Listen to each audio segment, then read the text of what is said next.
Добро вечер со топ тема на ваша страна. Судот ги ослободи насилниците од собранието. Дури и оној со најдебелото кривично досие за двојно убиство доби условна казна. Обвинителството ги товареше за учество во толпа. Судијката како да им дозволи да се извинат. Различни аршини за различни луѓе. Зошто на демонстрантите за случајот Монструм им беа досудени затворски казни? Истовремено, кривичниот суд повторно го блокира СЈО. Нема да се замрзне имотот на ВМРО ДПМН. Клиентелизам наместо објективност. Што им се случува на делителите на правдата? Вечерва гости во топ тема на ваша страна се судијата и професор Лазар Нанев и адвокатите Насер Рауфи и Евто Спировски. Останете со нас.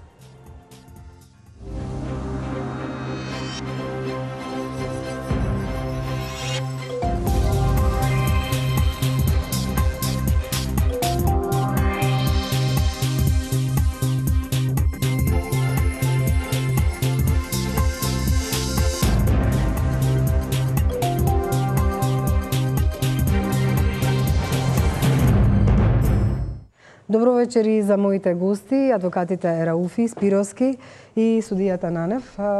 Затоа што оваа тема верувам дека некако стана многу честа, за жал да ги коментираме одлуките на судовите. И по претходно можеби имало инспирација за вакво нешто, меѓутоа последниве одлуки уште повеќе ја подгреваат атмосферата да го поставам јас прашањето дали се работи за нечии клиентелизам или пак за нешто друго што им се случува на делителите на правдата. Еве, со оглед на тоа што вие сте судија, професор, меѓутоа и од Сдруженијето на судиите на Република Македонија, очекувавте ли, например, ваква одлука од вашите колеги во однос на прашањето на луѓето кои учествувале во толпа според обвинителството да вака лесно поминат на суд и на некој начин нивното покајување да им донесе условни казни? Не е прв пат некој ако се покаја да добие условна казна, меѓутоа овдека имаше луѓе со различен бекграунд. Добро, во секој случај одговорот на прашањето не е дали е лесно или тешко, бидејќи новиот концепт, односно позитивната законска регулатива во Република Македонија, кој што се однесува на прашањето за одредување и одмерување на висината на кривичната санкција, посебно за овој вид на законска криминација за кој што беа обвинети овие лица, создаваат една сосема погрешна перцепција, би рекол и погрешна перцепција и на општата, и на стручната, и на клупната јавност во Република Македонија, меѓутоа и на сите учесници и самите субјекти. За жал, законската регулатива која што се применува во овој дел при одмерување и определување на висината на кривичната санкција ги понижи и судиите и целокупното судство во Република Македонија, воопшто и целокупниот правен систем.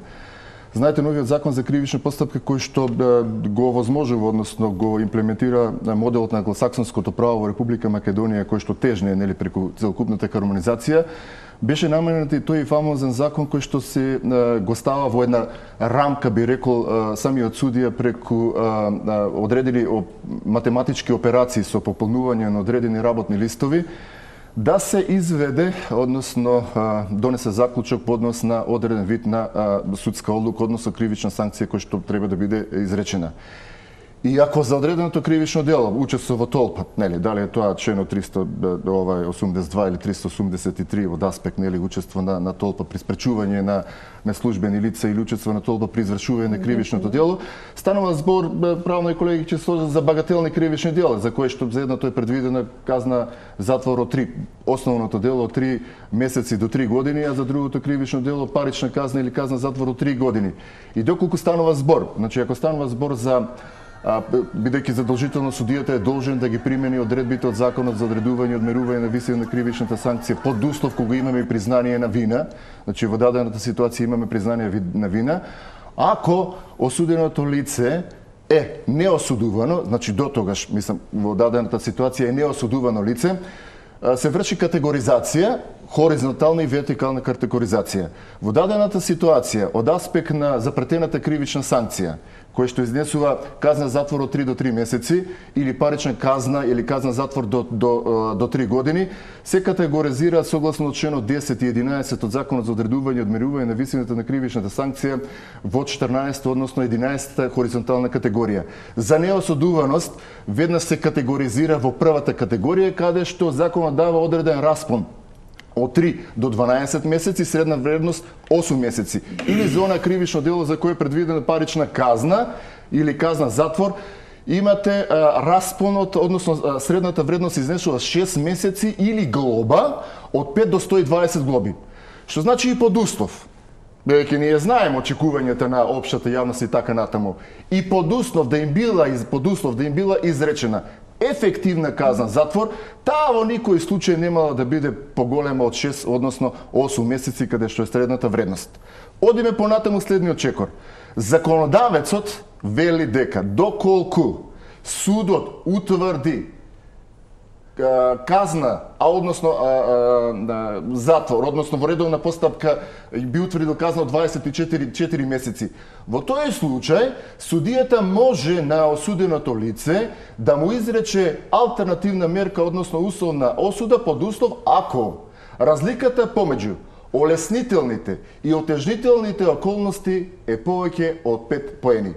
Што значи дека, сега предпоставката е, ние не знаеме во дадената ситуација преку пополнувањето на работните услови, работните листови А и Б. Работниот лист А се однесува на олеснителните околности, работниот лист Б се однесува на отежнителните околности.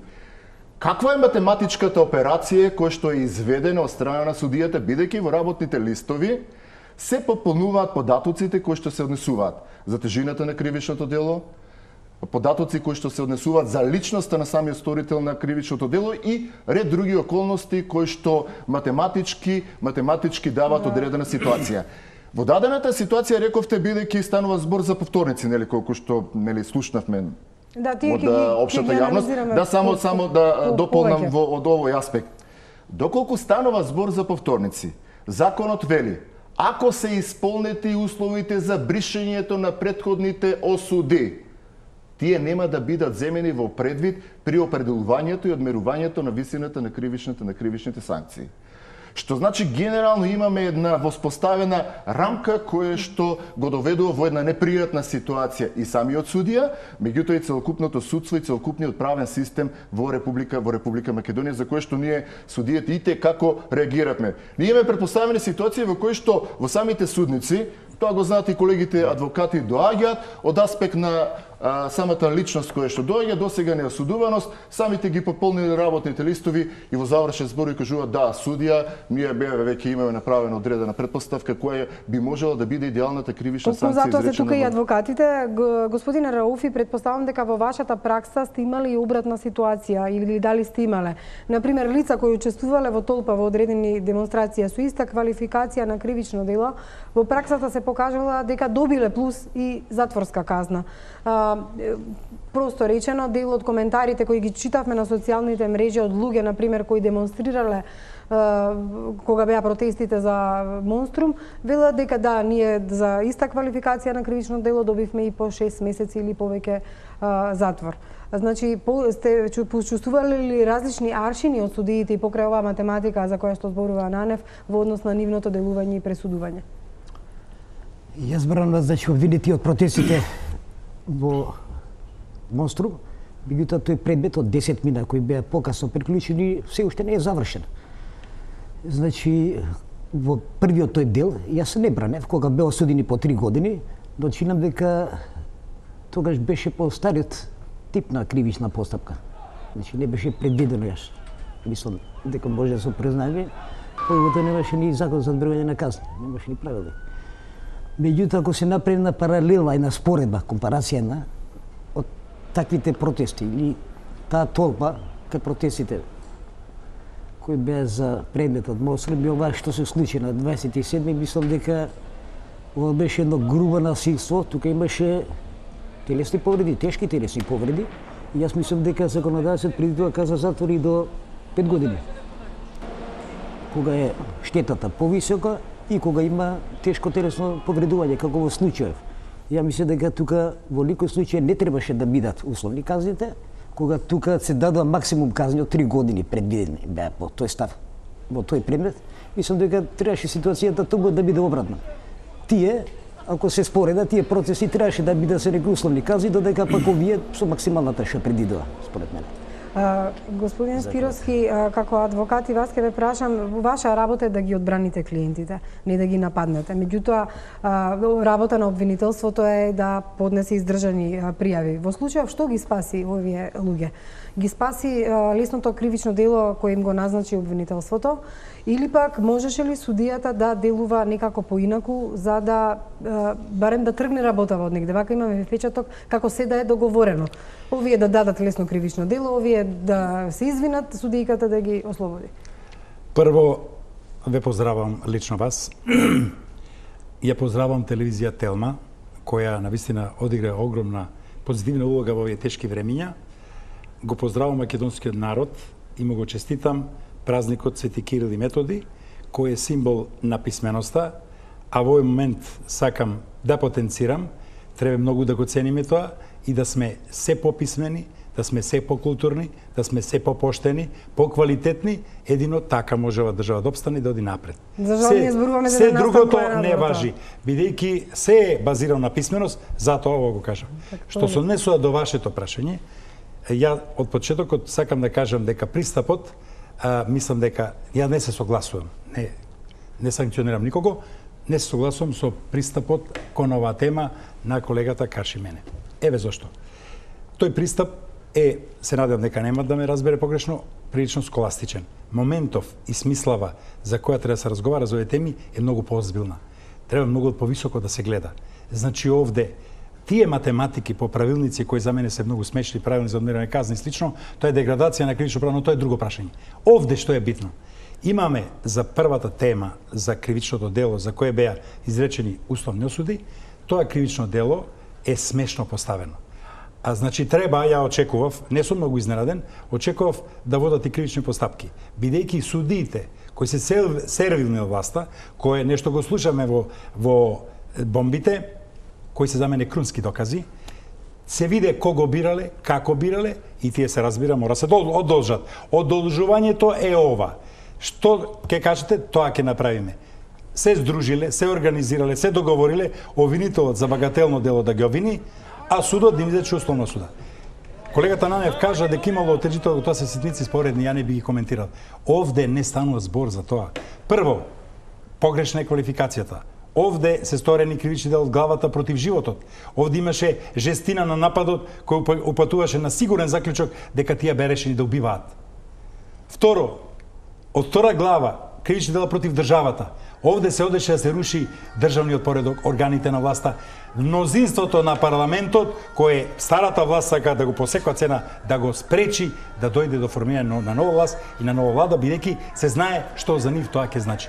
Значи, појдовната точка е погрешна, со квалификација блага, смешна, и ние не сме вчерашни, го гледаме тоа дека е многу смешно, ваква квалификација. И да е точна квалификацијата. За ваков настан жесток, судиката што го судеше овој предмет, како не е срам, она ќе оди во пензија. Како со кој образ ќе оди во пензија? Овде немаше ние на околност за условна казна. Ни една. За условни казни се знае кога е во обични ситуации кога се прават кривични дела, во обични животни околности, а не во ова. Ова беше така жестоко организиран напад. Ова беше припремен напад, кој што тврдам од протестите што ги организира таа група као наводно за единствена Македонија, они го припрема ова со цел крајна, во денот кога ќе треба да се формира владата, ќе влеземе внатре и под плаштот дека сме демонстранти за демократија и за единствена Македонија, нема да одговараме за овие дела. Значи тоа можат на некој друг да го кажуваат. Овде се виде кои се делата. Треба да се преиспитат квалификациите, да се дое до вистината квалификација, да се добијат вистински санкции за ова. Овие казни условни се смешни, па гледате цела јавност. Јас сум сигурен и меѓународна јавност се смее на ова. Но ова е последните трзаи на послушните и сервилни суди кои сакаат на власта кој ги донесе на тие места кои што голем број од нив него заслужува, се им се одолжуваат. Нема друго објаснување. Дали судијата и покрај таквата назнака на кривично дело може и покрај математиката да донесе построга мерка со оглед на целиот контекст на настаните. Знаете, ние во нашите новинарски истражувања веќе истражуваме дали се работи за организирана група, дали се работи за некои посериозни кривични дела, и адвокатите ги спомена, и се очигледни. Дали судијата може да постапи поинаку? Морало ли да ги пресмета бодовите на сите, женет, не женет, татко на 3 деца, не осудуван, не осудуван, или може да донесе поинаква проценка? Не, значи да се разбереме, да не создадеме погрешна слика. Јас ги разбирам колегите од другата страна, бидејќи тие се брнители, адвокати и без нив не може да функционира правниот систем. Тоа е едната страна на правниот случај. Знаете, судот е врзан за законската класификација на кривичното дело, односно за самото обвинение. Тој не може да излезе надвор од рамките на обвинението. Во дадената ситуација, она што се согласувам со колегата е квалификацијата за кое што самите осомничени во постапката биле обвинети. Значи, станува збор, јас се на почетокот кажав, значи, за лесни кривични дела, така наречени популарно во теоријата, багателни кривични дела, за кои што за основниот облик на извршувањето е предвидена максимум кривична санкција до 3 години затвор. Добро, меѓутоа ништо од тоа не е изречено. Значи, иако е предвидено. Точно е. Но, дополнително ви кажав дека судовите во Република Македонија и судиите со донесувањето на законот за одредување и одмерувањето на висината на кривичните санкции од месец декември 2014 година, кој стапи во сила на 1 јули 2015 година, се врзани по однос на прашањето за одредување и одмерувањето на висината на кривичните санкции. Што значи се ставени во еден лавирин. Јас попнал, ние како Сдружение на суди и како судска фела, укажавме дека овој закон е закон кој што направи најсериозен упад во независноста на судскиот систем на Република Македонија и директно наместо да воведе воедначување на судската пракса и заштита на човековите слободи и права, направи упад и ги поништи, односно ги доведе до една маргинализирана состојба сите чинители, односно учесници во самата судска правда. Што значи, ќе потенцирам, и доколку, ако некој од осумничените предходно не бил сторител на кривично дело и немал осуда, судијата е врзан да го класифицира во прво ниво, каде што рамката за претената казна е во распон од 3 до 12 месеци и средната вредност е 8 месеци. И судијата не можел да изрече повисока санкција. Кога стануваше збор за луѓето од шарена револуција или кога стануваше збор за нападите на кабинетот на претседателот, се судеше исто според тие мерки и според тие распони, меѓутоа луѓето добија и домашни притвори, се уште се влечат по судови и слично. Ќе ја цитирам судиката Милка Ангеловска-Васевска. Таа вели: обвинетите урнале заштитната ограда пред собранието, потоа на влезот од зградата се туркале со полицијата, успеале да влезат во парламентот, се упатиле кон прес-центарот, каде со клоци и тупаници. Значи, самата вели клоци и тупаници употребиле кон лицата од обезбедувањето со цел да влезат во просторијата. И судот после тоа им определува алтернативни мерки. Значи, таа и во своето објаснување го кажува делото, значи кажува што направи. Нема, дозволете. Значи, судијата во образложението ја цитира изреката на пресудата. Изреката на пресудата е конструирана од страна на јавниот обвинител. Значи, ние мораме да насправиме една дистинкција. Што значи поднесување на обвинение? Што значи изрека на обвинителниот предлог или на обвинителниот акт? Самото тоа што е поднесен обвинителен предлог ви укажува дека станува збор за полесно кривично дело, бидејќи, согласно Законот за кривична постапка, обвинителните предлози се поднесуваат за кривични дела за кои што е запретена казна затвор до 5 години. На 5 години станува збор за потешки кривични дела за кои што се поднесува обвинителен акт. И во образложението на пресудата е наведено, токму цитирана е изреката од самата пресуда. Но јас немам пристап, ниту не верувам, можеби колегите знаат како е изречена, односно кои се поените кои што се вреднувани. Не, ја само ми падна во очи ова што таа го цитира клоци и тупаници, значи тоа е веќе тоа е изреката на самата, сила. Тоа е обвинението, ние го имаме. Значи не е само учество во толпа, туку сториле некое действие. Еве Рауфи, дали вие во вашето адвокатско искуство мислите дека судиите веќе ве прашав различно постапуваат, меѓутоа каков е вашиот коментар на сето ова? Судиите еве сега велат дека законот е таков, дека тие мора да се однесуваат по тие шаблони, математики и слично, меѓутоа еве пак ќе повторам, имало случаи каде што и покрај математиката луѓето оделе или во домашен притвор или им било пресудувано. За такви багателни кривични дела луѓето демонстрантите на Мосрем добија по 3 годишни казни затвор. Мислам, на вистина немаше споредби, скрше 2-3 стакла од судот, нити штетата беше значена, мада таа беше предимензирана, не знам колку така испадна стоцрко, може би повеќе него што беше реалната, фактичката штета.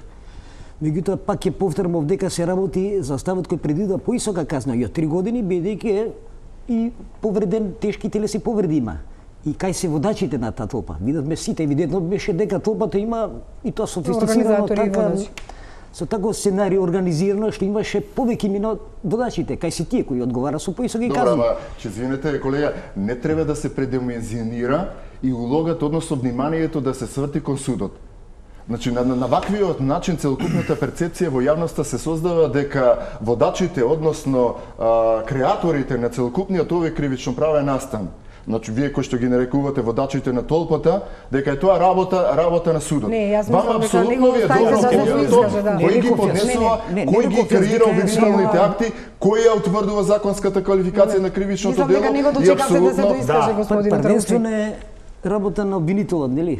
По обвинението. Ово обвинение навистина е смешно. Тоа не соодветствува со она што се случи под действијата на самите овие. Обвинети се за други кривични дела да бидат обвинети. Меѓутоа една друга тема, како не обвинителството, познате ни е нас. Меѓутоа вината ја сноси судот.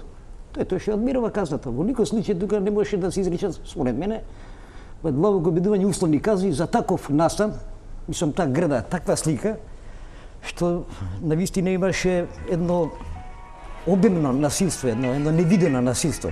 Просто омразата се гледаше во очите на овие сторители кои упаднаа така како со намера да лишат од живот и навистина имаше една лепеза на кривични дела. Да, тие на снимките се гледат како тие што беа никако само од јавиот ред како во случаев, намерно се одеше со обвинителен предлог, се беше тоа некој сценарио за да ви луѓе не добијат ефективни казни затвор. Тоа е на секој се гледа на снимките тие што се сега ослободени и што ја призна вината, што всушност прават, повелете. Јас сакам да објаснам нешто.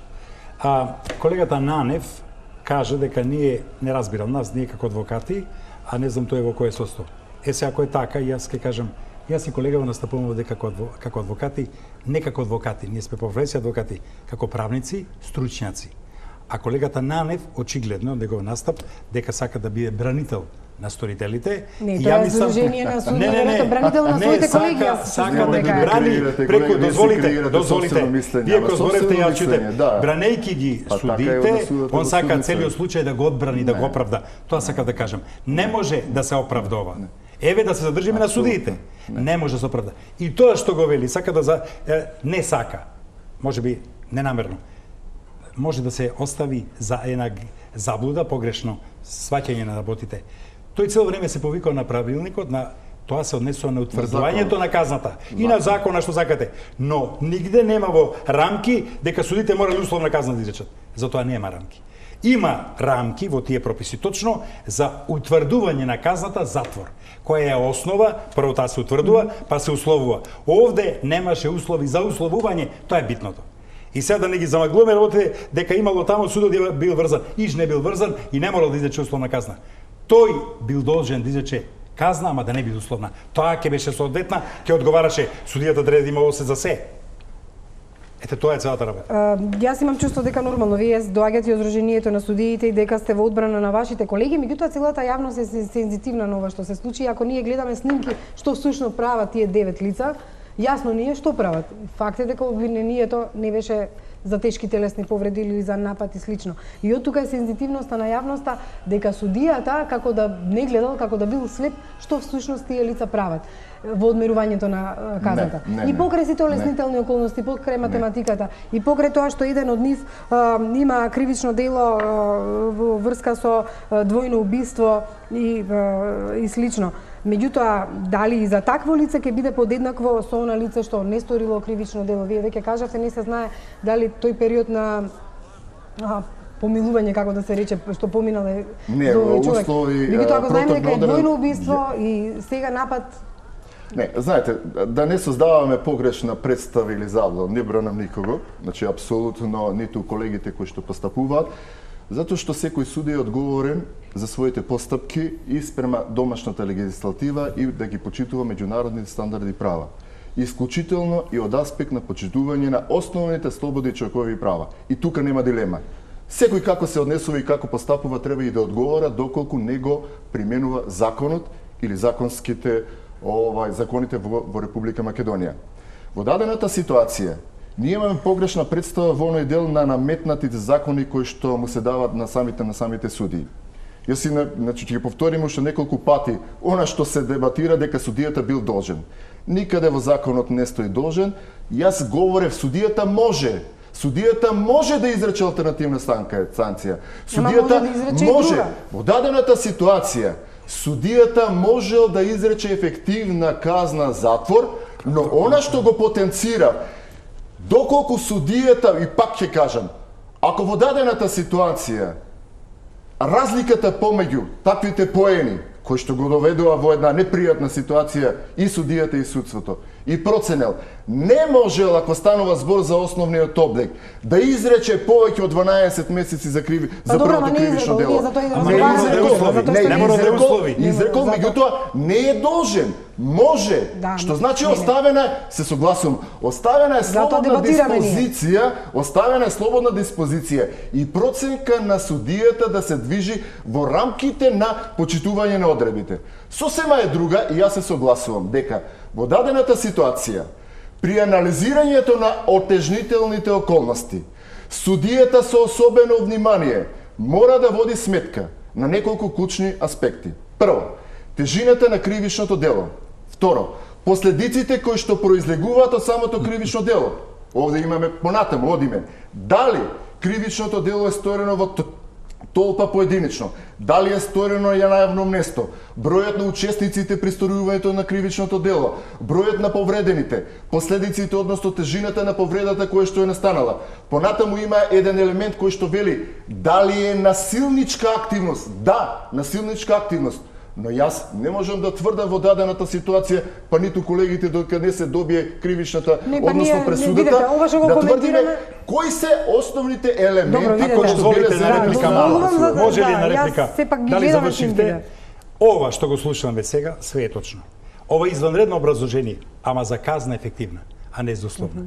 Самиот Нанев, ова што го кажа, зборува. Ако не знаеме каква е одлуката и да некој праша каква одлука донел овој судија со вакво образложение, сите ќе тврделе дека е ефективна казна затвор. Значи он образлага дека е ефективна казна затвор како оправдана казна, а сега е правда условната. Значи контрадикторно си има тука. Ја го дозволите само. Да, повелете уште. Една реченица. По оваа некоја логика, значи, еве хипотетички се би го поставил, може една толпа одредена да влезе во судот во основен еден, да ги истепал во судите, значи дека тие треба условно да бидат судени.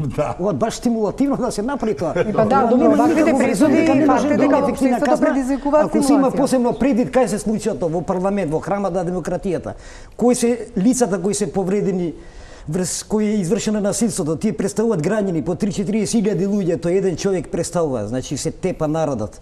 Една трансмисија, така да кажем. Тоа е нешто невидено во цивилизацијскиот свет, значи нешто невидено. И навистина и ова веројатно ќе има во следните извештаи еден минус и за нас како правен систем. Да. Ова токму што се казните. Мојот колега Александар Манасиев подсетува во кои случаи судиите носеа различни одлуки од овие што ги донесеа со условни казни пред еден ден. Значи, еве како постапувале судиите во другите случаи кога имало демонстрации. Казна како награда, пресуда која повеќе може да се толкува како тапија за помилување, отколку како поука за иднината. Вака дел од јавноста коментира по судската одлука на Кривичниот суд во Скопје, со која 9 обвинети за крвавото насилство во собранието добија условни казни. Ниту еден од нив нема да помине ниту ден во затвор, ако не стори друго кривично дело. Насмеани излегоа и обвинетите и адвокатите, нешто што е реткост во судската пракса во земјава. За Македонија! Но што покажува токму судската пракса за вакви или слични случаи во кои учествувала толпа и во кои имало насилство?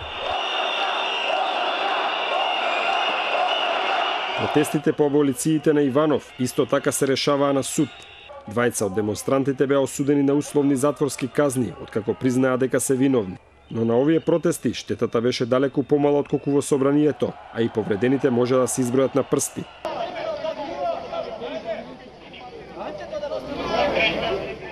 За истото кривично дело за кое се товареа насилниците од собранието, им се судеше и на учесниците во демонстрациите во скопската населба Ѓорче Петров по убиството на Ангел Петковски. Двајца од учесниците добија условни казни, откако ја признаа вината. Еден од демонстрантите сепак доби ефективна затворска казна од 6 месеци, бидејќи претходно бил осудуван.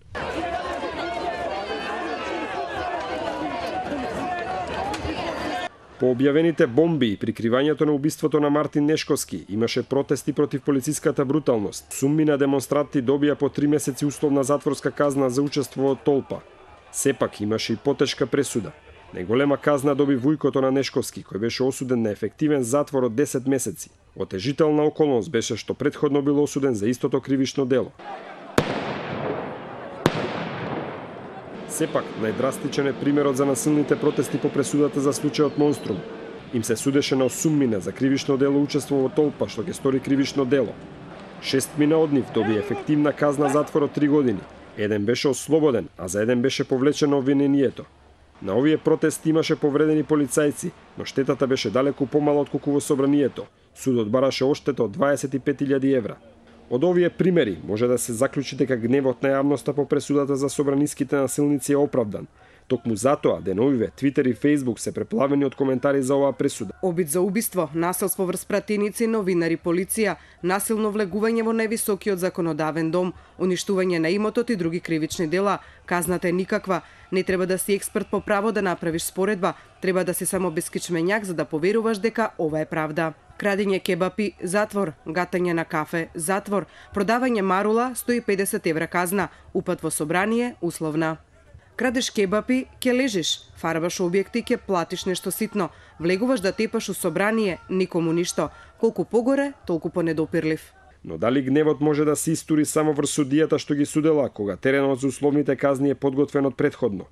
Првиот чекор е поднесување на кривична пријава за учество во толпа што ќе спречи службено лице во извршење на службено дејствие. Тоа е добар темел за условна казна, бидејќи законот предвидува од 3 месеци до 3 години затвор.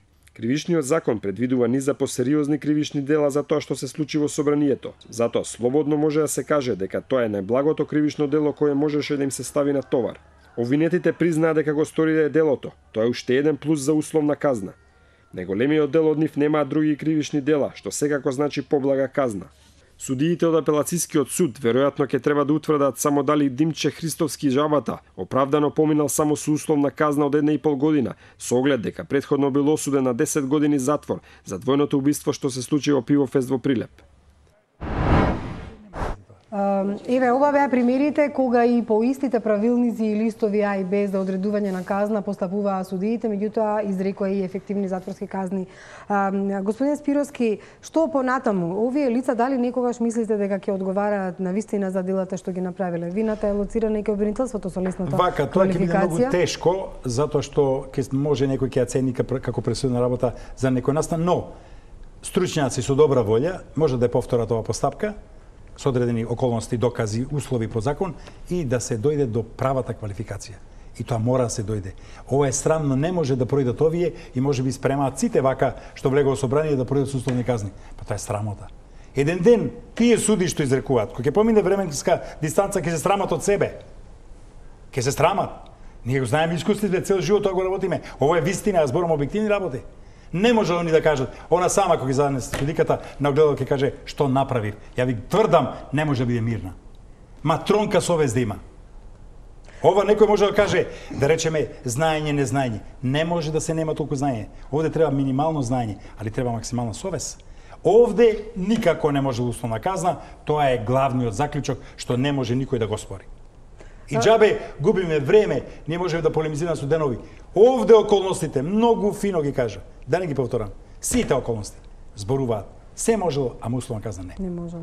Господин Рауфи, во однос на тоа да истите лица бидат повторно извезени пред лицето на правдата доколку обвинителството реши да даде друга квалификација, сметате ли дека со ваква лесна квалификација на кривично дело практично ги ослободува и од понатамошно гонење за други кривични дела или Јас не го делам мислењето на почитуваниот колега, јас мислам дека ќе се процесуират и други, значи обвинение дека ќе имат, бидејќи на нас за тука ќе завладее владењето на правото, значи ќе имаме нормални институции, првенствено обвинителство едно здраво, и мислам дека нема да заврши со ова.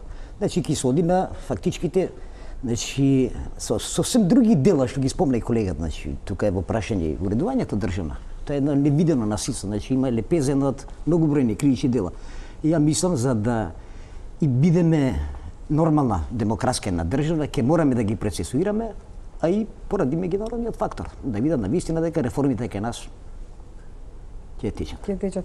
Што значи за судијата вакво нешто или за судовите? Се зависи нормално од обвинителството, меѓутоа ако едно лице било еве сега поради ово ослободено, не значи дека не може повторно да биде гонето, меѓутоа се отежнува во секој случај тој процес. Видете, клучниот проблем на целокупната состојба и самата перцепција за одредени основи кои што се јавуваат во делот на криминалните дејанија во последно време во нашето општество, посебно во делот на правосудството, главната поента мора да се бара во делот на потребата на трансформацијата на човечките капацитети кои што постапуваат во тој дел. Значи, судови, јавно обвинителство, адвокатура. Сите тие се дел од оној бермудски триаголник кој што директно влијат на севкупната перцепција на однесувањето, процесуирањето и донесувањето на судските одлуки. Значи, човечките ресурси се клучниот аспект и клучниот проблем во нашето општество кој што доведе во една понижена состојба да се однесува целокупниот наш правен систем.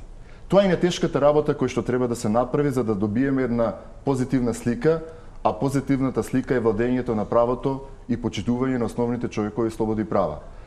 Следниот чекор кој што директно, неминовно мора да доведе преку самата трансформација на човечките капацитети е менување на соодветната законска регулатива. Бидејќи самата законска регулатива која што била создавана десетина години, па и повеќе години, директно влијаела на одредено вакво однесување кое што има вакви понижувачки последици за самиот судски систем. Дали мислите дека законската регулатива или тоа што го одредени суди, еве ги слушавме во бомбите, господин Спировски спомна, биле поставувани така од имиња извлекувани од тефтери по налог на политички партии и слично. Значи не велам дека само за оваа влада се врзале судиите, тие биле врзани за претходната. Не, апсолутно, значи целокупниот тој систем кој што мислам дека тоа превагнува во случајот, а не законската регулатива. Говориме мозаик од судски систем кој што се градел 10-15 години. Законот за судовите кој што и денеска постои со одредени измени е донесен во 2006 година од некоја друга влада, од друго време. И тој закон од 2006 година го дерогира целокупниот правен систем кој што направи концентрација на судска моќ во еден суд, со измените концентрација во одделот за организиран криминал, каде што се постави дека судиите во Скопје единствено може да постапуваат по одредени предмети, каде што специализацијата и професионализацијата беше клучниот мотив за таквиот закон. Меѓутоа видовме каков е распоредот, особено до оваа година и стигна до Врховен суд. Сметате ли дека законите влијаат на судиите или политиката? Ако дозволите. Овде зачна неколку важни работи, во добар дел се согласувам. Овде сега е создадена ситуација за добри реформи, како на законите се слагам, да бидат поедноставни, појасни. Законите во бивша Југославија брилјантни за овие закони беа. Овде кој ќе дојде полуписмен, полуучен, полунеучен, припишува закони. Второ, генерален реизбор да биде по јаки критериуми, по светски критериуми. Тоа е прво психолошко тестирање, да видиме кои се, дали се сите интелектуално способни да бидат суди, бидејќи судската, обвинителската работа е високо интелигентна, сложена работа. Не може секој да работи. И откако ги положат тие тестовите да се оди на стручниот дел. Ја ви тврдам дека една третина на првиот психолошки тест ќе паднат. Втората третина ќе паднат, една третина ќе остане. А знаете како ќе се дополни другото? Ќе се постават на здрави нозе критериумите. Прво судите треба да се престане да им се даваат мизерни плати. Судите мора да имат дупли плати. Да се стимулираат квалитетните правници, стручните, интелигентни, да бидат суди, да имаат 2-3 плата. Еве ви критериум кој покажува дека ова што го тврдам држи.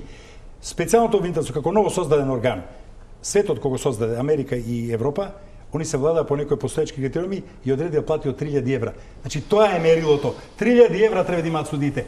Како ви очекувате од судии да бидат квалитетни ако не ги платите? Значи сите овие работи одеднаш треба да се вклопат добро, да се изведат, а лесно може да се изведат бидејќи Македонија од 2 милиона, едно градче, само треба да се има волја, добар пристап и ова работа може за едно пристојно време да се среди. Рауфи, мислите ли дека политиката многу влијаеше во донесувањето на одлуките на судиите или пак законите? Тоа на секого му е јасно. Значи, јас не мислам дека се толку лоши законите колку што судиите немаат интегритет. Уствари, ја мислам дека сепак е до тој човечки фактор е крив за оваа ситуација во која се наоѓаме. Затворите ни се преполни со невини луѓе. Селективна е правдата. Не можеш ти утре да бараш, например, од еден припадник на албанска заедница да биде лојан кон државата кога направите една паралела процесите во Ѓорче Петров. Селективна е правдата. Таму исто беше. Беа, значи, таква толпа, такво насилство, пак беа казните условно. Кај Мосен во 2-3 така, во тој предмет само процеси добија ефективни казни. Уште не е завршен еден дел само тоа. Претпоставам и тие ќе добијат ефективни казни. очигледно е дека има една нееднаквост. Како да треба да има два кривични закона, еден за албанската популација, за македонската. Мора тоа да се изедначи. Не може овака. Да, само Кусо бидејќи резални ги пуштиме. Кусо. Едноставно со лојалност. Иначе што се однесува до ова прашање, апсолутно се меша политиката во судството и дури го води не само судството, конкретно и обвинителството, ма сите институции поврзани со правосудниот систем, посебно Судскиот совет, Советот на јавни обвинители, антикорупцијска, се комплетно. Да му реплицирам на колегата Насер. Се знаеме со години, се почитуваме. Морам ова да му кажам. Дека ова што го изнесе не се согласувам, дека албанците се жртва на селективното делење на правда. Жртва се сите граѓани на Македонија. Селективноста иде по други критериуми. Повластени се припадниците, симпатизерите, полтроните на власта, особено последниве 10 години, а не се повластени, одnosno деградирани се другите што не се кон власта. Тоа е селективното делење на правда. Значи, тука немаме еднакво. Инаку албанците, јас сум од 75-та година, значи во судот. Сум судија, 10 години бил, адвокат сум, многу клиенти албанци сум имал, значи го тврдам одговорно. Компетентен сум за тоа тврдам. Нема селективност заради критериум зашто е албанец, по национална основа, не. Селективноста е овде само по ова што го спомнам, да не го повторам. Да. Ќе дозволите една реченица. Само една реченица. Го велам, бидејќи ве случајно присуствувам во сите 4 предмети кај што се бара, нели од лидерот на опозицијата, чинам дека се предложи дека ќе има една меѓународна истрага. Зборам за Бородец, Сопот, Монструм, Диво населја. Јас сум убеден во ова што го велам. Оти не е еднаква и поднос Добро, затоа и се почна да се занимава со делот овие случаи. Пауза за реклами и продолжуваме со дебатата. Продолжуваме со дебатата во однос на пресудите последни на луѓето кои беа инволвирани на настаните во собранието. Да потсетам дека сега се во притвор само оние кои се осомничени за убиство и во обид, таткото и синот кои го нападна пратеникот Зијадин Села. Меѓутоа отворивме уште едно прашање оваа недела.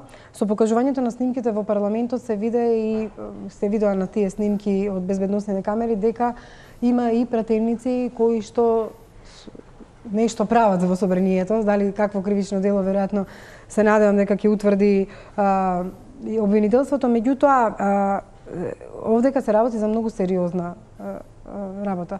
Значи, ако она што го видовме е точно, дека некој отварал врати, дека некој се јавувал по телефон, дека некој нешто организирал и ги упатува, какви се вашите очекувања во однос на тоа дека и пратениците кои што доколку направат кривично дело за која казнивоста е 5 години, треба да одговараат пред лицето на правдата? Верувате ли дека ќе се случи тоа? Па ја верувам, пред се би говорил како граѓанин на Република Македонија кој што има претензија да прејудицира владење на правото, владење на правниот систем и почитување на основните човекови слободи и права. Но пазете, ако представниците на народот извршуваат најтешки облици на криминалитет, сигурно дека мора да одговараат и не може да бидат ставени во иста рамка како обичниот граѓани, бидејќи тие се делегирани од граѓаните да воспоставуваат правен систем, демократија, владење на правото, да ги носат законите. Од она што можевме да го видиме од самите медиуми, неспорно се утврдуваат постоење на одредени действија на извршување, меѓутоа тоа е работа на јавното обвинителство, кој што и на стражителните центри, кои што треба во една законита постапка да ги утврдат сите действија на извршување, како би можело правилно да ја утврдат законската квалификација на одредено кривично дело. Според вас... Тоа не е работа на судот и тешко е да се прејудицира, бидејќи ние во овој момент Вие не можете да зборувате за каква квалификација на кривично дело се работи? Не би можело и тоа неблагодарно, бидејќи во дадената ситуација утврдувањето на законската квалификација на кривичното дело баре на обсежна целосна анализа врз основа на проверка и анализа на сите докази поединечно. Ние во оваа ситуација како докази ги имавме само видеозаписите кои што беа пренесени на одредени национални медиуми.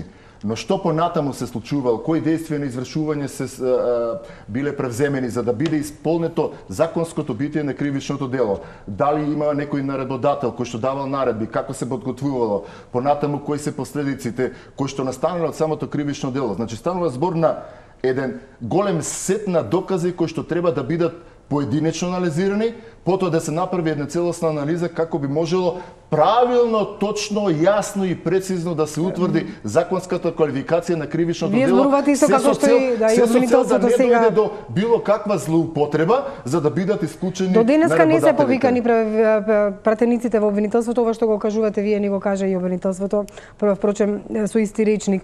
Меѓутоа Рауфи, како правник, што според вас направиле пратениците и доколку она што го видовте, на што упатува според вас? Пете отстранува пречка, значи, и овозможува на толпата да влезе, иначе немаше да се случи ништо. Значи, токму се, нели, помагачи кај тоа дело на убиство, обид, нели, са тие двајца или насилства, тешки телесни повреди, една цела лепеза на кривични дела. Може би со извршителство. Ќе видиме тоа, веројатно. Јас, колку што знам, тука се 7 пратеници и многу убаво и се гледа на снимките. Јас мислам дека веќе месец дена пројде и дека нема да има од тоа ништо се додека не се реформира самата јавно обвинителство, бидејќи еден период долг пројде, не се превзема ништо, колку што сум јас информиран, само еден сведок бил. Тоа најверојатно реда ради. Ја мислам дека тоа нема да има ништо ако не се смени јавното обвинителство. Спировски, зошто поставам вакви прашања? Затоа што и кога се случија настаните, ние водевме дебата со ваши колеги правници, тие ги наредија сите кривични дела кои се сторени во парламентот. Од тоа сето излезе само 1, 2, 3 учество во толпа со напад на службеници и слично. Да. Што според вас се случи? По-конкретно, од сите дејствија што ги видовме досега откриени, ја ценам дека овие дејствија може да се квалифицираат, да се подвргнат под две глави на кривични дела. Тоа е кривичното дело против животот, таму имаше такви кривични дела, кај што влегува убиство, тешки телесни повреди и слично, и главата против државата. Таму првото дело е велепредавство, че има и други дела. Ја не би одел на ширење. Тие дела, од тие две глави, се сторени голем број на кривични дела. Но што се однесува до ова што го спомнавте вие, дали нешто преземено на основа на овие материјали што ги видовме. Прво, потврди уште еднаш обвинителството дека потврди дека потврли. Значи потврли. Пасивно обвинителството. Зошто? Ако обвинителство дозволи една телевизиска или две телевизиски куќи да ја зема неговата улога, они да истражуваат и вие сте успеале многу добри снимки да обезбедите, каде што се гледат ликовите, се гледат действијата и се гледа дека тие се соизвршители. Значи, таква решеност, енергично одење, движење, покажување, грлење, тоа се слеа една енергија криминална на тие од надвор што влегува и пратениците што ги видоме чии ликови.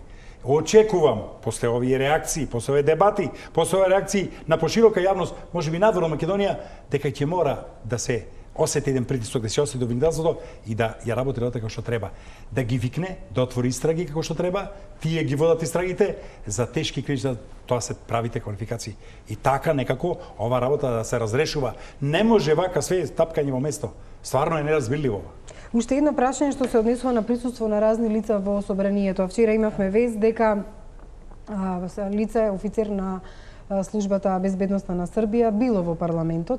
Тој е советник во амбасадата на Србија во Македонија и како дипломат не би требало да биде таму без најава и слично.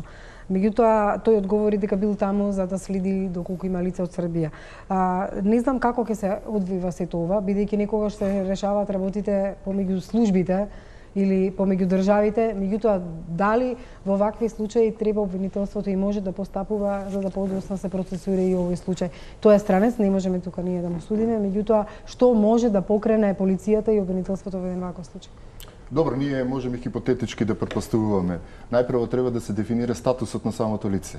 Значи како од неговиот статус во Тој е дипломат, советник во амбасадата. Да, меѓутоа советникот, знаете, ако немате дипломатски имунитет, законот јасно дефинира кои се лицата со дипломатски кои што има дипломатски имунитет и против кои не може да се води кривична постапка во државата во која што ја извршува собствената мисија.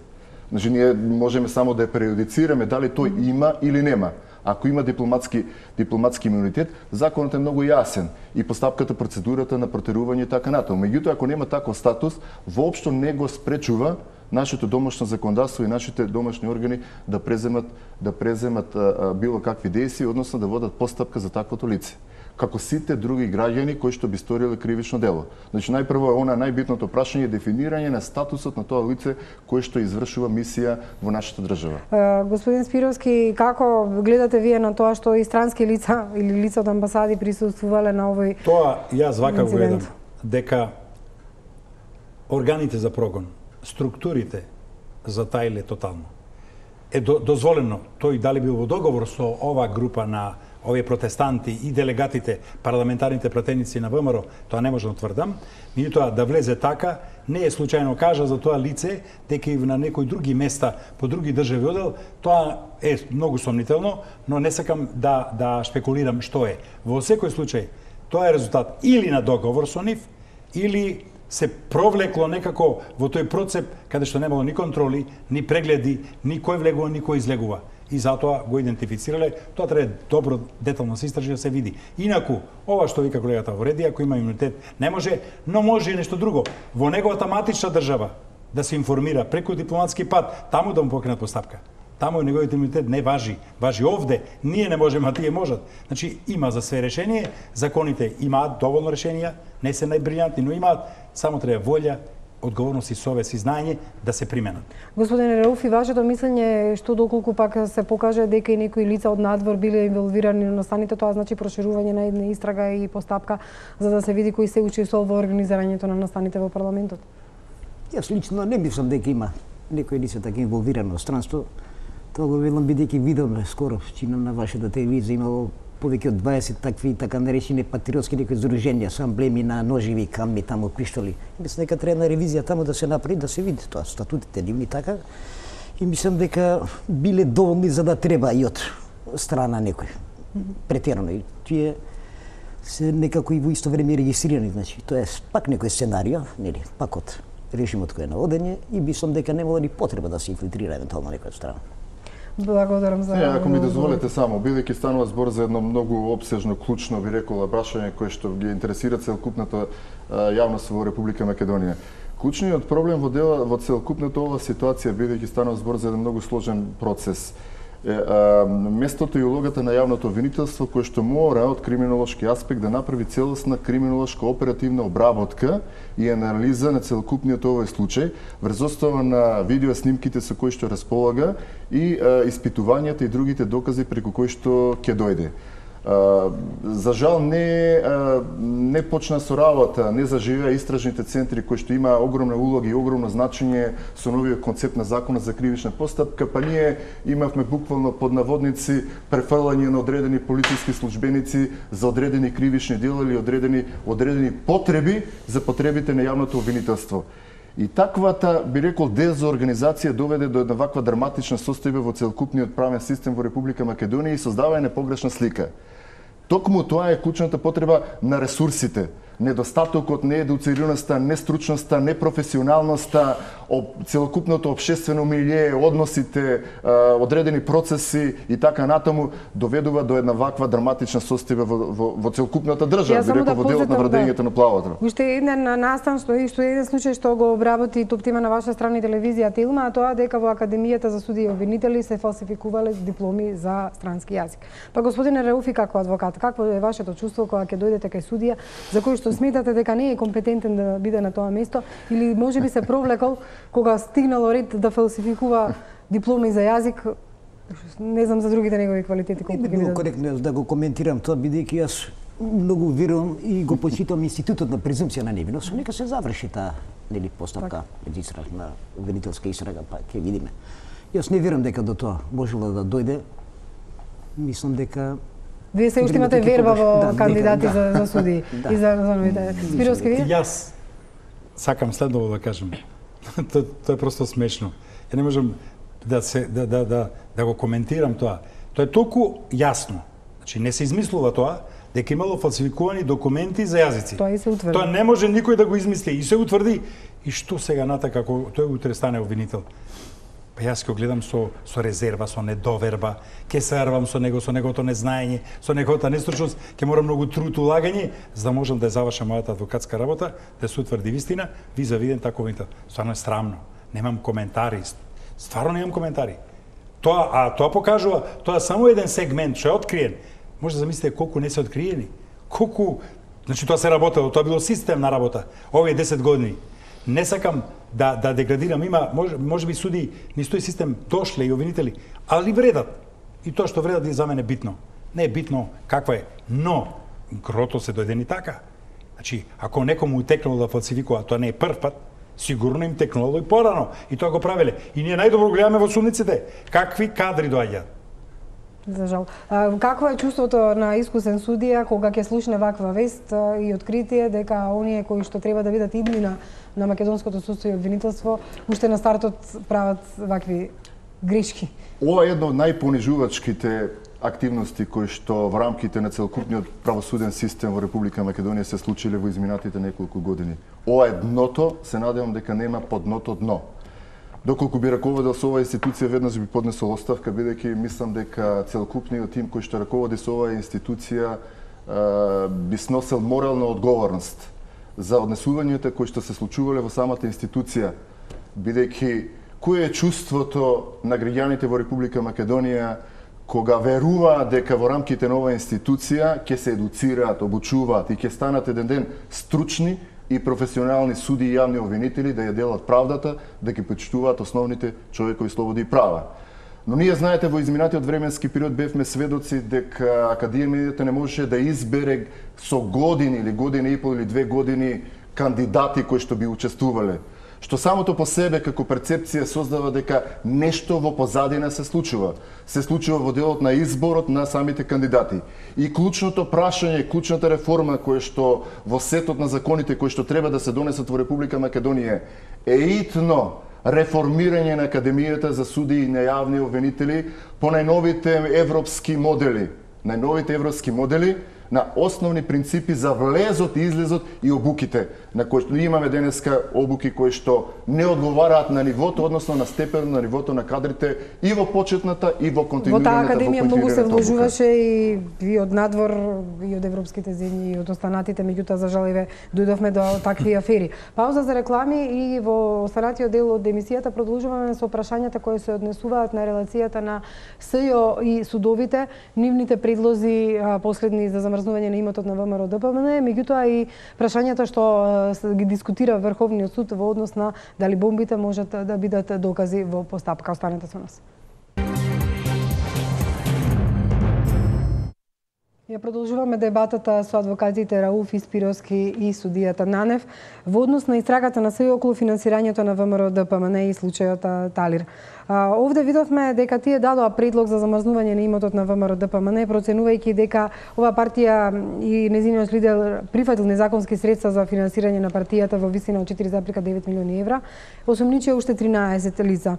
Меѓутоа, овој предлог не беше прифатен од страна на судот. Рауфи, дали сметате дека се прави одредена обструкција на сите одлуки на СЈО, не само од пониските суди, туку и инволвираноста на Врховниот суд, дали укажува на тоа, со оглед на тоа што сметам дека СЈО поведува постапка гонија, ама не може да ја истера до крај. Ниту може да одреди притвор, односно беше оспорен притворот што го даде, ниту може да изрече некоја мерка и дека сето она што тоа сака да го направи се обсервира од судовите на еден сосема друг начин. Апсолутно, да, тоа е многу јасно, мислам на секој му јасно дека одредени дели кадри, тие да ги наречем сигурни, се ставаат на одредени позиции, како например судија на претходна постапка. Оние квалитетите според мене се трнати во оддел за прекршоци од прилike, така, меѓутоа се некако под контрола, би рекол така, иронично, бидејќи се знае токму во основен еден кој е тој судија во претходна постапка, кој одреден предмет да го реши. Имаше суди дури кои наредби даде и во УБК, па се знае какви рокади се прават. Значи се некако по однесувањето на судијата. Апсолутно тоа важи и за Врховниот суд. На сите ни е познато дека тој совет дури го вика, тој советот 5 мина го викат советот 3-2, бидејќи тројца се суди фиксни, вклучувајќи го и преседателот и двајца кои имаат, значи, по инерција иста одлука. Значи, тие 3 гласа се доволни за да секоја одлука им пројде. Тоа ни го покажа случај со Кочан Сејад, например. Тоа ќе го покаже веројатно случај со Мострин, бидејќи се разбира во тој совет, се знае дека тој совет ќе го реши се што има интерес за тој предмет што е власта заинтересирана, власта во одење, тие паѓаат кај одредени совети суди. Тоа е јавна тајна. Ја мислам и дека квалитетните дури суди и со интегритет, дека се сите деден казнети. И мислам дека тие кои ќе се сменат времињата, тоа веројатно ќе биде скоро, мислам дека тие треба да се оние тоа авангардата на нашето судство. Парализираноста на СЈО не е само во кривичниот суд, туку е во Врховниот суд. Во време кога се уште не е решено како ќе се третираат бомбите како доказен материјал, па кривичниот суд постапува конкретно во однос на она што му е работа на СЈО и не ги прифаќа доказите што ги дава. Јас би морал да го спомнам изворот на овие проблеми. Ние губиме време, цело време се вртиме во круг и никако да најдеме излезно решение. Излезно решение не може да има така лесно, бидејќи е направен огромен пропуст кога беше Парижинскиот договор. Зошто е направен пропуст? Тогаш, откако се утврди дека треба специјални органи за да го решат криминалитетот, тој жесток криминал од прислушкуваните материјали, од тие крунски докази, беше пристапено само кон избирање на странка во постапката. Тоа е специјално јавно обвинителство. Пропустот беше што не избра специјален суд или специјално одделение како арбитар без кој не може да се суди.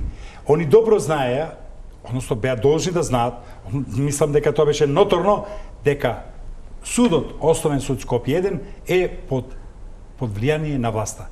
И дека СЈО не може да функционира бидејќи тој суд ништо нема да прифаќа. И така би. Значи, што го да поднесат они, им е блокирано. По некој ситно премечеве, некој условна казна, ама тоа од редовното обвинителство. Значи, овде блокирањето на работата на СЈО е само резултат на тоа што не беше добро умислено. Замислите, ако имаше специјално одделение, како што има СЈО, или ако имаше специјален суд, а тоа не беше тешко да се направи, отприка 15 суди, 2 совета треба, 20 суди за претходна постапка и готово ќе беше. Ако се направеше таков суд, до сега пола од овие предмети ќе беа решени. Ние не може да разговараме за ова, ни да се рва цела Македонија, цела меѓународна јавност. Грешката е направена таму и сега ќе мора да се исправи откако ќе се направи нова власт, нови реформи. Ја ви тврдам, ако имаше специјално одделени специјален суд, ќе немаше никаков проблем. Сега видите во каква смешна ситуација. Судите, обвинителите од СЈО запињаат, прават напори се и се им завршува таму. Дури плашејќи се дека ги бидат одбивани, почна и да престана и да предлага мерки и притвор. Се им е одбивано. И шлајфува во место. Што има ништо. Се така ќе биде, ја верувам, додека во Основен суд Скопје 1 делот на судиите кои се под чизма на власта бидат тамо судии. Тоа така ќе биде. Повторно нели кај судиите, на адреса на судиите, кривичниот суд имаше многу премрежија и во однос на распоредите и во однос на целата поставеност сега на судиите кои работат и на предметите на СЈО, но факт е дека голем број од работата на СЈО е парализирана токму овде. Па, а сега ќе направам една паралела. Ако во првиот дел од емисијата зборувавме за обвинителство кое можело не дало добра квалификација на делото за да може судијата да постапи, во овој случај пак, како што вели Спировски, запна СЈО, дават мерки, предлагаат, се трудат да дадат докази, меѓутоа ништо од тоа не е ислушано. Апсолутно. Значи, можеме да ги поделиме работите на објективните елементи кои што претходно во првиот дел од емисијата директно влијаат во делот на изрекувањето на кривичната санкција и вториот дел субјективниот фактор, односно човечкиот фактор кој што можеби директно влијае во делот и на однесувањето и во делот на постапувањето и во делот на распоредувањето на предметите и во делот на постапувањето по делот на преземањето на одредените дејства и она што беше особено чувствително прашање за целокупната јавност во Република Македонија, прашањето за распоредите. Колегата говореше, значи, да направиме јасна дистинкција, да не дојде до забуна, не говориме за специјален суд, за специјализирано одделение кое што и Уставот и Законот за судовите го овозможува и затоа не беше потребно никаква дополнителна активност, бидејќи станува збор за одредена активност која што се прави со измени и дополнување на годишниот распоред за работа, применувајќи го и Законот за судовите и судскиот деловник. Очигледно дека немаше волја за такво нешто. Знаете, едно е прашањето дали таква волја има во рамките на судството. Но судството сигурно дека нема да произведе таква волја. Политичарите се тие кои што ги креираат законите и бараат потреби, односно креираат одредени состојби за самото однесување. Тоа е едниот проблем. Меѓутоа вториот... Дали во дадената ситуација, значи дали во дадената ситуација политичарите претпоставувале или немале доволно капацитети да ги дефинираат последиците кои што може да произлезат, затоа што добро кажа колегата, тие дефинира состојба на постоење на странка во постапката. без клучната алатка, а тоа е судот кој што неминовно мора да постапува и да носи соодветна ги гледаме одлука. последиците од таквото непредвидливост или недоговарање на политичарите, меѓутоа факт е дека кога ќе стигнат предметите во судот, тука се закочува работата. И сега еден судија изрекува одредена мерка, за потоа да биде сменет, па друг судија за истиот случај да донесе друга мерка. Как можно ли е толку да се различни за ист предмет мислењата и едниот и другиот судат според закони и членови од закон? Не, апсолутно се согласувам со таквата констатација, тоа е и ваша и моја перцепција на колегите и целокупна перцепција на општествената на целокупната јавност во Република Македонија. Мораме да се раководиме од основното начело на интегритет, непристрасност, стручност и професионалност. Секој судија е одговорен лично и пред законот и пред граѓаните на Република Македонија во постапувањето и преземањето на секое действие поединечно. Секој кој што го крши на еден или на друг начин и не постапува согласно позитивните законски прописи, ако не сега, ќе одговара во некоја блиска иднина. И секој треба да внимава за постапките кои што ги однесува. Доколку таквите судии во носењето на судската одлука, знаете, се прави одредена перцепција и треба да биде јасно дефинирано и целокупната јавност да биде сосема јасно. Судијата е должен да постапува согласно законот. Тој можеби не одговара и не може да одговара за искажаното мислење во одредена одлука. Меѓутоа, тој ќе одговара ако со почитувањето или непочитувањето на законот и носењето на одлуката прави кривично дело или обезбедува одредена имотна или друг вид на корист. Спировски, дури и да беа судиите во кривичниот суд такви да поминеше нешто на СЈО, постои една друга институција, највисоката во судската власт, Врховниот суд, кој што се замеша индиректно или директно во работата на СЈО. Со тоа што, најтипичен пример беше притворот на Кочан, каде што се поништи тој и се даде сега право и на обвинителството на Марко Зврлевски да постапува по тие прашања на притвор и на СЈО исто така им се даде право, а втората работа е она што го расправаат дали бомбите треба да бидат доказ, а всушност СЈО е произлезено од бомбите. Значи, од тука сметам дека во сите сфери некако работата доаѓа до тоа да биде блокирана постапка од СЈО, дури од највисокиот суд. Точно, тоа сте го утврдиле. Таму е комплетно здружение во прашање за неприменување закон, за не прифаќање на ништо од СЈО и конечно Врховниот суд и по вториот избор на судијат на председателот Јово како председател на тој суд, токму беше форсирано, избрзано со конкретна намена и со конкретна цел. А тоа е да се укине мерката притвор за Сејат Кочан. Тоа толку е логично дека тој Сејат Кочан и тие 18 милиона многу значат на многу луѓе. И пази што се случи. И што вика колегата ќе одговара и ово еден ден. Тој го ослободи Кочан. Ја не знам него кој ќе ослободи од притвор, пошто ќе мора да дојде во притвор. Ја одговорно го тврдам, знаете зашто? Тој не можеше да го прифати БЗЗ-то на неовластен обвинител. Они сакаат да направат игра на зборови дека јавниот обвинител секогаш има овластување покрај БЗЗ на правосилна судска одлука. Да, ама не на тие одлуки каде што постапува и гони СЈО. На овој начин они сакаат да го дерогираат, да го заобиколат СЈО и сега вие работите што сакате да работите, ние горе ќе ме начекаме и сите толку ќе ви паднат. Тоа е толку многу очигледно, толку смешно. Јово Вангеловски, јас добро знам, кога го застапуваше обвинението против Јордан Митриновски, да. беше жесток обвинител и замислете зашто го разреши. Под наредба на еден тогашен министер, да не му го спомнам името, пошто ни тоа заслужува, тој жестоко во салата, во Судскиот совет, го напаѓаше Јордан и тоа знаете зашто?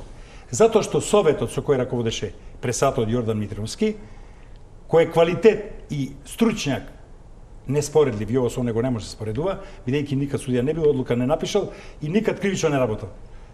А сега главен кривичен тамо консултант и координатор на цело кривично деление. Тој го разрешија, го разболеа човекот, затоа што за 1.300.000 марки кауција направи одлука која беше и во јавен интерес и во приватен интерес на обвинетиот на наркобосо, што го така го викаат Куманово. Значи за 1.300.000 евра емство мерката притвор ја претворија во мерка куќен притвор. Значи пак притвор. Ако некој тука требаше да се буни, беше тој што ги даде парите, зашто пак имаше притвор. Меѓутоа целисходно беше решението. Се внимаваше на човековите права, човекот подобро е да биде дома, ама пак е во притвор, куќен притвор, затоа го разреши. Ако Јордан беше разрешен за тоа, Јово не само што треба да биде разрешен, тој треба кривично да одговара и да му се одреди мерка притвор. Ја го делам мислењето на многу правни стручњаци и смел сум тоа да кажам, бидејќи ова више вака не може да оди. Меѓутоа факт И сега пазите, кога стана некоја на седницата, извините, кога дојде на дневен ред да се расправа какво значење имаат прислушкуваните материјали, кои беа наречени бомби, тој одложи седницата на неодредено време. Знаете зашто? Тој никад тоа нема да го решава, бидејќи таму нема да биде. А што осеќа он дека тоа не може да проиде. Зашто не може да проиде? Вие во темата тоа прашање ќе го разговараме кога ќе дојде на дневен ред. Што значи јас имам дадено една изјава на Телма, се денеска ќе образложам. И вистина доста е со тие забуни, со тие заблуди, што е, како е. Јас ќе ви објаснам комплетно што и какво значење има тие како доказно средство. Во однос на Врховниот суд, господине Рауфи, какво е чувството на еден адвокат да знае однапред дека можеби неговата работа ќе биде обезвреднета само затоа што некои во погорните инстанции има одредени амбиции да направи нешто. Зборувам затоа што ова им се случува на СЈО, дали им се случува и на адвокатите, не знам. Меѓутоа, политизираноста или пак носењето на одлуки поради одредени центри на моќ може сигурно да влијае на судските процеси и одлуките што се носат од таму. Разбира, со разочарување некој, меѓутоа смислам дека во блиска иднина дека ќе се променат работите на добро. Ова вака навистина веќе не е вкусно да оди. Навистина сите инстанции се скоро така. Значи, наместени се со цел нели да ги интересите на власта да ги заштити или да ги сам лично нив. Меѓутоа јас сум оптимист, посебно што имаме бар ветување дека судството под број 1, знаеш, она со реформите ќе почне да профункционират за тие реформи и мислам дека за скоро време дека работите посебно во основниот суд, во кривичниот, дека ќе се реализираат на подобро.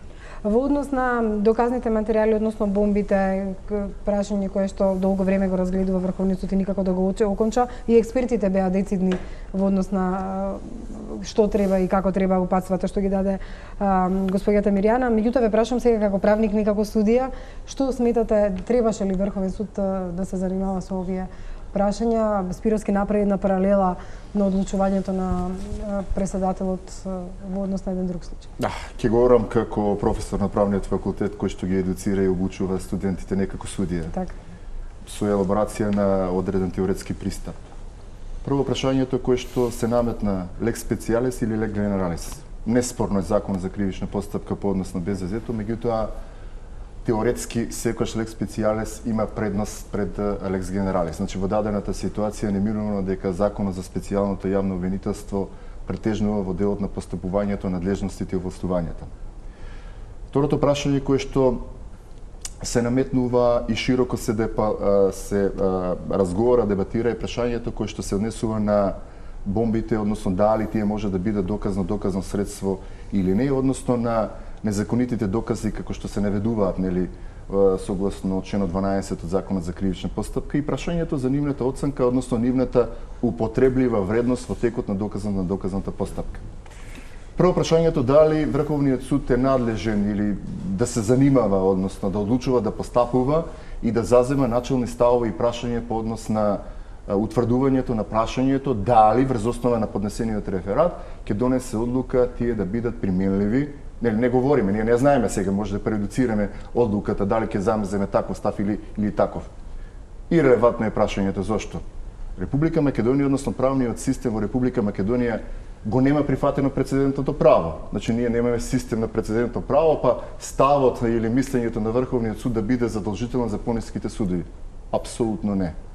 Тие може да донесат било како став, меѓутоа секој тие не се задолжителни за пониските судови, согласно уставот и законите, така што одговорноста е на секој поединечен судија да ги перцепира, односно да направи проценка за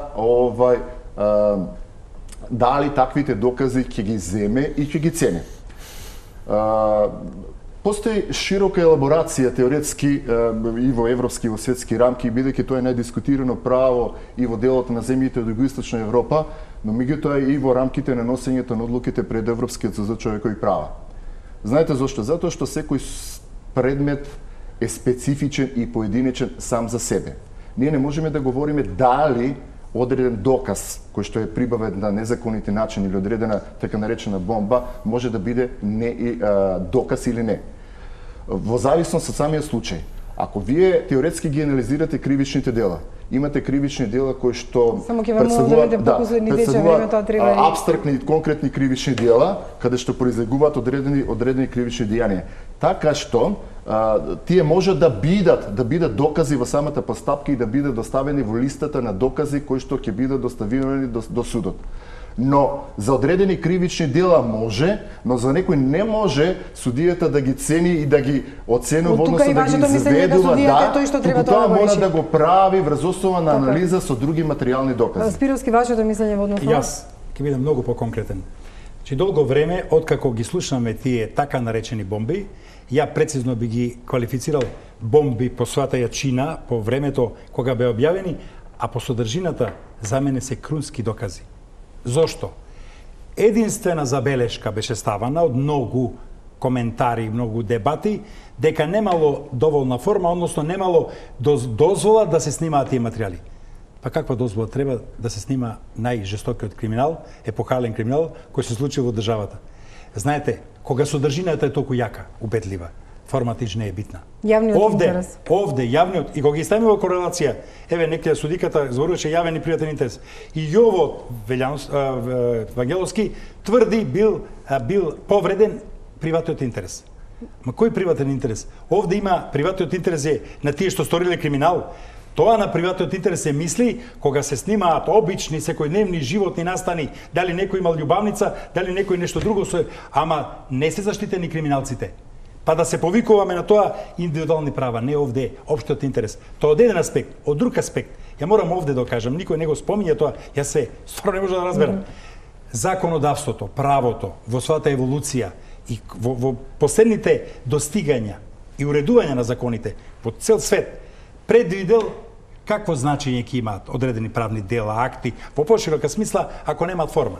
Еве, конкретно, можеме да земеме во помош еден член од Закон за облигации, кој што во поширока смисла треба да се примени. Тој член 65, кој што вели, ако формата на правни дела, договори слично, овде би било на сите тие акти што се случиле, не постои, а е содржината јака и убедлива, содржината е подразбира формата. Така да, веќе нема безпредметно е, илузорно е да се повикуваа некој, формата не биле дозволени. Тие се толку јаки, толку убедливи, дури специјалното обвинителство треба врз основа директно на нив да покрене обвинение. Што ви треба, дозволите, само што ова. Слушате разговор. 5%, 17 милиона, 18 милиона евра се земени мито. Кој друг ќе каже дека тоа се случи, освен актерите кои се фатени на дело? Стварно, овде ако треба се постапува здраво. Замислите, ако имаше, пак ќе повторам, специјално оделение на суд, кој ќе решаваше по обвиненијата на од досега ќе беа пресудени многу голем број на предмети. Така, а овам посебно сакам да кажам. Јово, како председател на Врховниот суд, бидејќи е таму во материјалите, тој од еден аспект што е потенцијален обвинет да биде, не може да решава. А второ, се слагам со колегата, не е тој Врховен суд што ќе решава за тоа. За крај имам само блиц прашање што би сакала да ми го одговорите со да и со не. Господин Рауфи, сметате ли дека по оваа емисија би имале проблем во судница со судиите со оглед на тоа што искажавте критики кон актуелните судии? Не.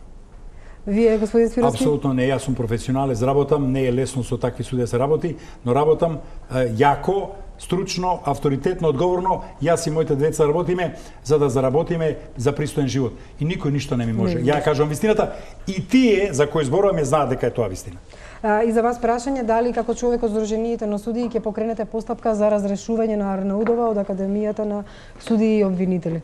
Тоа не е работа на Сдруженијето, меѓутоа да се покрене иницијатива сепак за ваши колеги се сигурно дека Сдруженијето на судии ќе разговара за сите прашања и основната наша поента и главната улога на Сдруженијето на судиите да ги повика и да ги охрабри сите судии да го покажат својот интегритет, својата професионалност, стручност и непристрасност и на тој начин да помогнат на сите граѓани во воспоставување на правото, владење на правото и на тој начин да се укаже дека граѓаните ќе ја возвратат таа Ви благодарам, активност. ќе покренете или нема да покренете против ОДБ? Сите одговорија со да или со не, вие не ми одговорите. Сдруженијето на судиите е колективно тело кое што сигурно ќе заседава и ќе донесе одветна одлука. Ви благодарам многу, ви благодарам за гостувањето и решавањето на многу дилеми по прашањето од отсуството. И вам, почитувани гледачи, ви благодарам за вниманието. Останете со програмите на Телмач.